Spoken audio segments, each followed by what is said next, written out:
All right. Hey, everyone. So today we are going to do a couple more examples from 3.7, which is modeling with sine and cosine functions. So grab your notes and let's get going. So 3.7, modeling with sine and cosine. Okay. And this is just a continuation of the kind of problems that we did yesterday in class. So to start today, we are going to do a jet engine.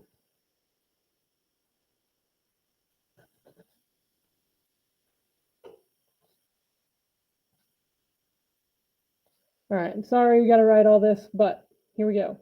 Rotates 10 times per second. Counterclockwise.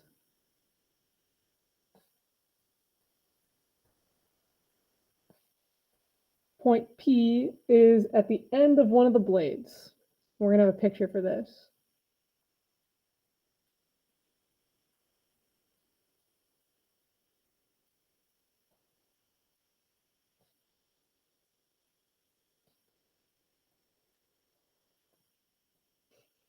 And the blades are 2 feet long.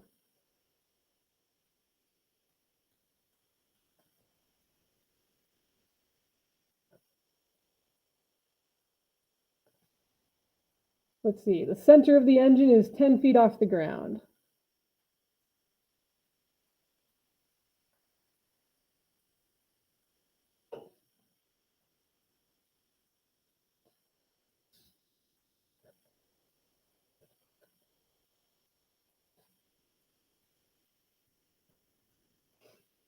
And point P is located directly above the center of the engine when time is 0.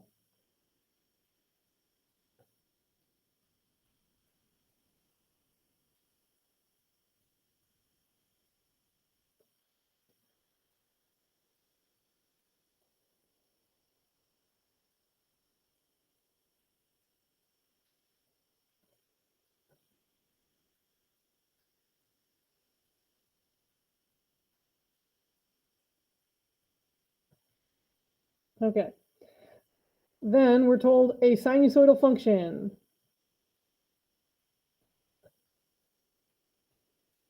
models the distance between P and the ground.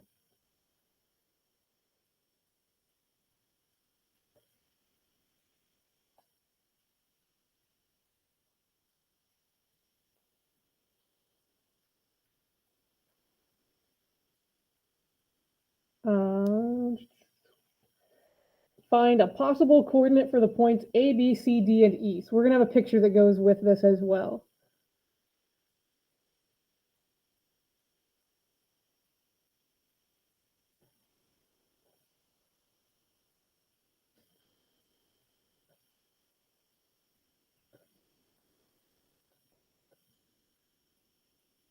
Okay. So the first picture that we're going to get that goes with this problem is going to be our jet engine. Don't be a fabulous artist, but think about an airplane jet engine. It looks kind of like that. It's got a center. It's got little blades. And who knows, I might be drawing it all wrong. It looks kind of like a bicycle wheel to me. But anyhow, pretend it's a jet engine. Here's point P. And we know that from the problem, the center is 10 feet off the ground. And we know that the blades are 2 feet long. So that's kind of what we should be envisioning here. The other thing that we're going to get is a picture with these points A, B, C, D, and E.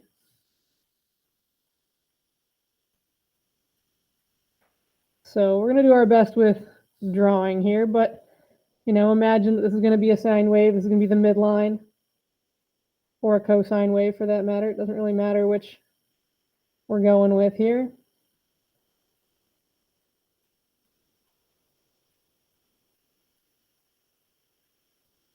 All right, point A is going to be up there. Point B is going to be there. Point C, point D, point E. Okay, so we want basically some potential coordinates for these points. Because, they could be anywhere depending on how you decide to shift it and stuff like that, or which rotation we decide that this is. But for the most part here, what we want, what I would do with first is probably the vertical coordinate, the y's. Because, well, we know that the center of this thing is 10 feet off the ground, and we're measuring the distance between the end of the blade and the ground. So if I know the center is 10 feet off the ground, then the midline is going to be 10. And then I know that the maximum height for this thing is going to be 10 plus 2, way up here, right, at 12. And then the minimum is going to be 2 less, so 8. So right away, I know what my potential or what my y coordinates are going to be, right? So that's kind of the easy part here. Then we want to figure out the x coordinates. That might be a little bit more tricky because, well, we know where the where point P is when we begin, right? It says that when time is 0, point P is located directly above the center of the engine. So just like in the picture here. So what I would probably do is call this x coordinate or this t coordinate 0. From there, though, figuring out where the rest of this all goes is a little bit trickier. We know that the jet engine rotates 10 times per second, though. So that's going to help us out here. 10 times per second. So a period would be like, when we start up here at the peak and we go all the way around again to the next peak, right? So from here to here, that's going to be one full period or one full circle of this jet engine. And if it's spinning 10 times a second, then one trip would be just 1/10 of a second. So the period is going to be 1/10 of a second, which is 0.1 seconds. So from the time I begin to the time I go all the way back around to where I ended, that's going to be just 1/10 of a second. This thing's spinning fast. So that means that, well, this is a whole lot easier to figure out now because halfway in between, we're going to be at point C down here at the bottom. So 0.05, since that's half of 1/10. Well, and then halfway in between these, we'll be at point B. So half of 0.05 is 0.025. Halfway in between these, we'll be at point D. So 0.075. And now we have all of our x and y coordinates. Now we just have to match them up. So point A, we know that's starting at 0 for the t value, 12 for the height. B, 0.025 for the t value, 10 for the height.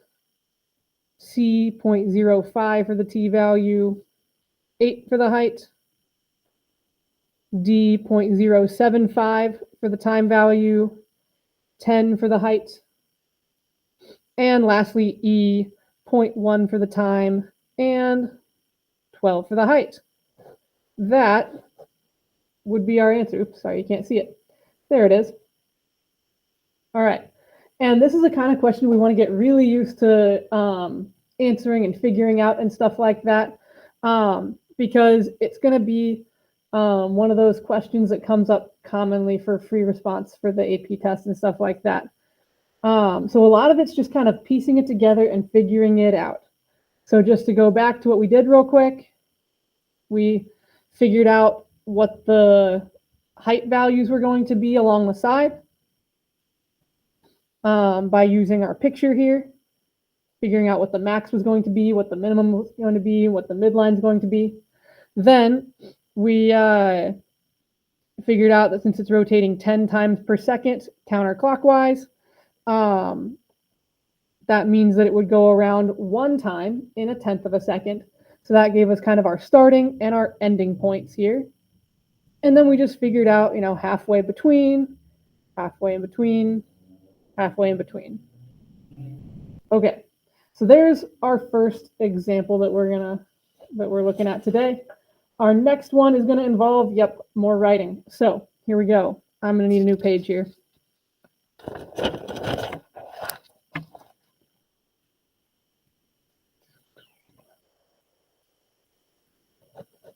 Okay, the average depth of water at the end of a dock is 6 feet.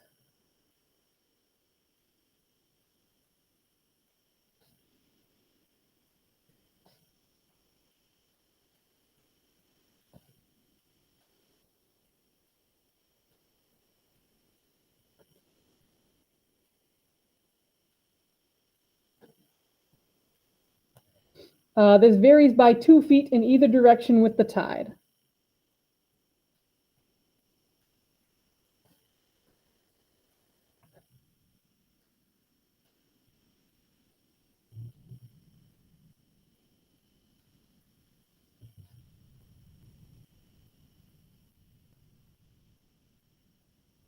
What else? Suppose high tide is at 4 a.m.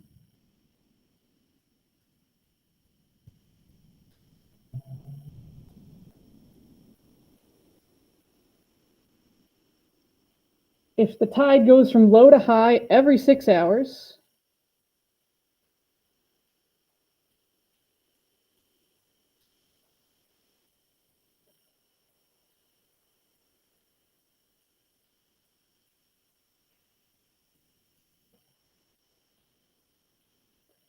write a cosine function describing the water depth.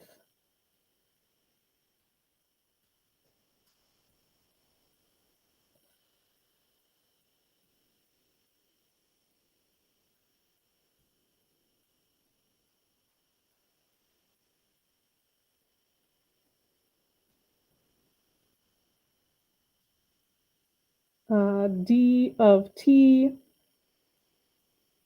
where t equals 4 corresponds to 4 a.m.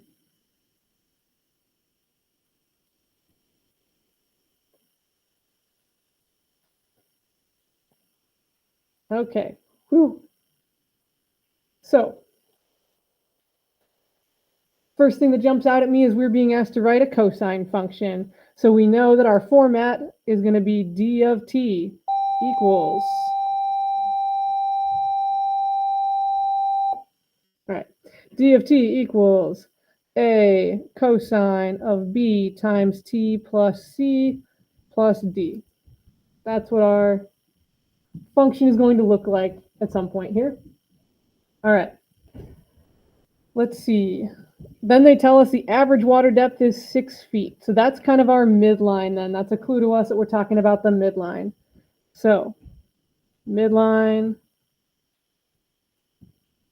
y equals 6. Then we're saying this varies by 2 feet in either direction with the tide. So that means it can go 2 feet down and 2 feet up from there. So our minimum would be 6 minus 2, which is 4. Our maximum would be 8, since it's 6 plus 2. That also just tells me that my amplitude is 2. All right, what else can we get from this? We are told that the tide goes from low to high every 6 hours. So low to high, though, isn't the entire period, right? Because we need to go from low to high back to low. Because remember, low to low is going to be a period. So the period is not just 6 hours, it's 6 plus 6 hours. Okay, that's enough to at least get us started here. So we know then the amplitude is 2. We're going to have a 2 there for A. We know the midline is at 6, so we know that D is going to be 6.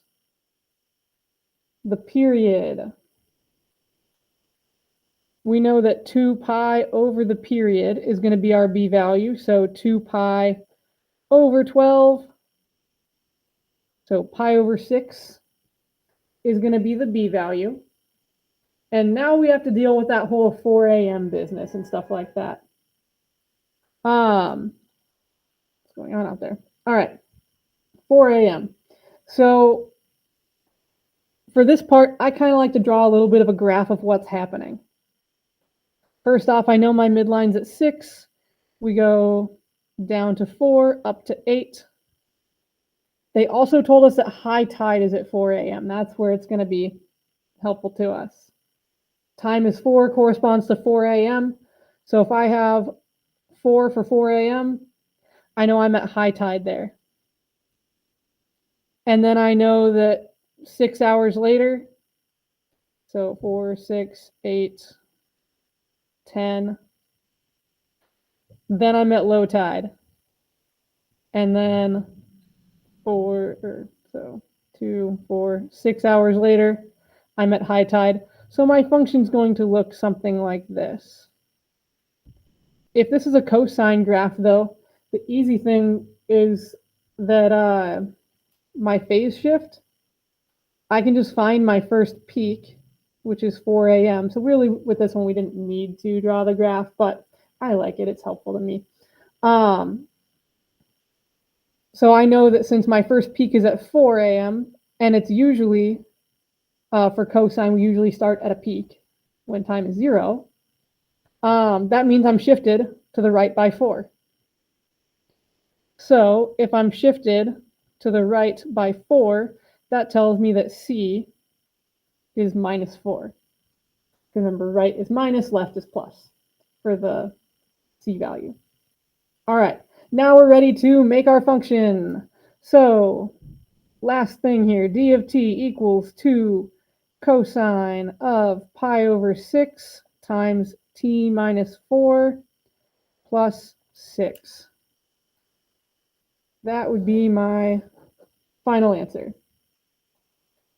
All right, so this one was a lot more like the ones that we did yesterday. The first one that we did might have been a little bit new, or at least one that we hadn't seen one exactly like it previously. But anyways, there we have it. We're going to continue going over more like this tomorrow as we review. We'll probably do some problems on whiteboards and stuff like that. We'll talk about any questions you guys have about the homework and whatnot. But so please use your time wisely today to make an honest attempt at the homework problems. That way, if you have questions, we can talk about them together and hopefully get things figured out tomorrow. All right. If you need anything, though, I will be here this afternoon at school, so feel free to stop by, reach out, come by after school if you need help. Anyways, see you guys later. Have a good one.